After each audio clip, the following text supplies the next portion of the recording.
I'm Adam Gelb, and I'm director of Pew's Public Safety Performance Project.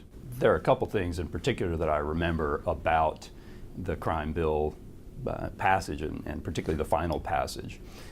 One was how much kind of a feeding frenzy it was with respect to dollars. Like anything else on Capitol Hill, and particularly this kind of monster bill, it's $30 billion worth of spending. So there was a lot of haggling over the spending formulas in the bill and calculations about, if we do it this way, how much is this state going to get for police or for prisons? If we do it that way, what are the implications going to be? So it was really sort of big government in action at its best with respect to that. I think the second piece of it was just how there really wasn't an overall or overarching strategy where anybody sat down and said, okay, we have a terrible crime problem in this country. Let's get a blank sheet of paper out and write down what research tells us best about what works and what we should do here. Rather, in the typical way that legislatures work, it was a mashup. We didn't use the term back in the day, but it was a mashup of all kinds of different pet projects and proposals from different folks. I mean, as Vice President Biden has recently said and reminded people, he first introduced the Violence Against Women Act in 1990. And you had Congressman Conyers who wanted to do prevention programs, lots of which were derided at the time as midnight basketball. And that had been around for years. And then, of course, you had Senators Hatch and Grassley and others who wanted more certainty in punishment in prisons. And so there were all these different pieces that ended up in the pot together.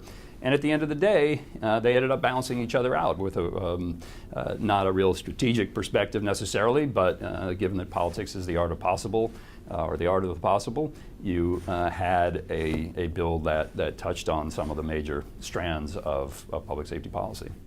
You have to remember that in the early 1990s, crime was one of the most divisive and emotional issues in American politics. It really was tearing the two parties apart. And there were these two hugely different approaches. One that just said we need to arrest and incarcerate our way out of this problem, and another perspective that said we have to get at root causes and deal with poverty and education and fairness in the system. And it was amazing that in that context they were able to come up with a bipartisan compromise that pulled in the different pieces of a fairly comprehensive strategy. And you so want for that spirit to be rekindled, and I think we are starting to see that now in some ways. There are a number of bipartisan bills on the Hill right now, and they really reflect what has turned out to be a sea change in the political landscape on this issue, to where conservatives and liberals do still come at it from different directions, but they're reaching the same destination. And that is essentially that we have gone too far. We don't need to continue to build more prisons, and that there are a bunch of people, lower level offenders, who have been swept up in all of this, who don't need to be there. And further, that research points the way toward more effective, less expensive alternatives that are credible and work to reduce that revolving door. And so there are the makings of a real bipartisan compromise again 20 years later that could produce some significant public safety policy for the country. There's a lot that has changed in the political environment. I think the most important change has been that this is an issue that was at the very top of the public agenda 20, 25 years ago, and it has fallen way back behind the economy, healthcare, and education, and the situation in the Middle East, and so on. And so the whole political pressure and blood pressure has dropped substantially. That's really important here and gives policymakers more leeway to think about policy and make sensible policy decisions. The other thing, though, is that the public is very clear at this point in our polling and otherwise that really they're not just about locking up as many people for as long as possible and throwing away the key. Their primary interest is in reducing recidivism. They understand at this point that we're not going to build our way out of this problem. What they want is for this revolving door to stop. Crime has come down significantly over the past 20 years, but we see a real resurgence in interest in crime policy. And maybe some of that is precisely because the political pressure is down and it's easier to make more rational policy. But the conventional wisdom is that this is all about the money.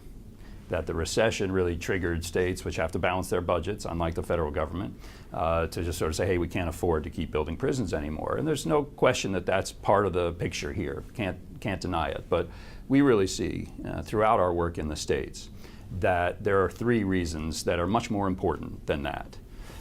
One is that there has been success of many states, Texas in particular, in reducing crime and incarceration at the same time. You know, Texas slammed the brakes on its prison construction in 2007. They've saved about $3 billion now compared to what they thought they were going to have to spend if they kept going on the same path. Their recidivism rate is down, their crime rate is back down to where it was in the 1960s. So that success has resonated loudly around the country. The second reason is that there's a very supportive political environment. Polling shows that the citizens want more effective approaches. You have business leaders stepping forward and saying if we want a vibrant economy or we want to cut taxes, we can't be sinking more and more of state budgets into prisons. Victims have stepped forward, and very importantly, a lot of conservative leaders across the country are now saying, hey, this has been a vast expansion of government power, and we're generally suspicious of big government programs, and prisons are a big government program just like any other, so we ought to be skeptical of it and take a second look. And then lastly, and I think most importantly, what we see from policymakers around the country and more on Capitol Hill is a recognition and awareness of the research that's been done in the 20 years since the crime bill that does point the way toward more effective approaches for lower level offenders. Drug courts were in the crime bill and other similar approaches that don't sort of engage this treatment versus punishment, it's one or the other, but really show that when you hold offenders accountable and you provide them evidence-based services, you can have a significant impact on recidivism and slow that revolving door. And that is what, at the end of the day, is motivating the tremendous change we're seeing around this country in how we deal with crime and punishment.